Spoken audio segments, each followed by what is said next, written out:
Guys কি খবৰ? আশা কৰোঁ আপোনালোকে ভালে আছে, মই ভালে আছোঁ। যিহেতু নিৰ্বাচনৰ বতৰ চলি আছে, কিন্তু নিৰ্বাচনৰ বতৰ চলি আছে, নেতাসকলে যোৱাৰ লগে যে মহিলাসকলে মানে পাগল হৈছে। চব মহিলাক কোৱা নাই, গাত পাতি লোৱা নাই।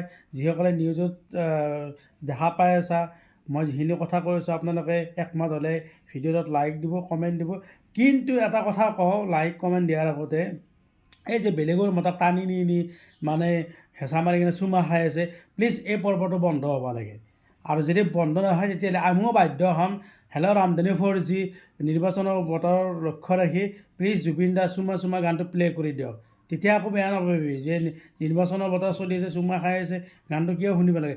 আমাৰো দিয়াচোন গানটো শুনিব মন যায়, গানটো শুনিলে চিনটোৰ লগত মিলি যাব, হয়নে নহয় গাইজ? যদি একমত আপোনালোকে তেতিয়াহ'লে ভিডিঅ'টো ভাল লাগে লাইক কৰিব আৰু কমেণ্ট কৰিব, শ্বেয়াৰ কৰিব বুলি আশা কৰিলোঁ।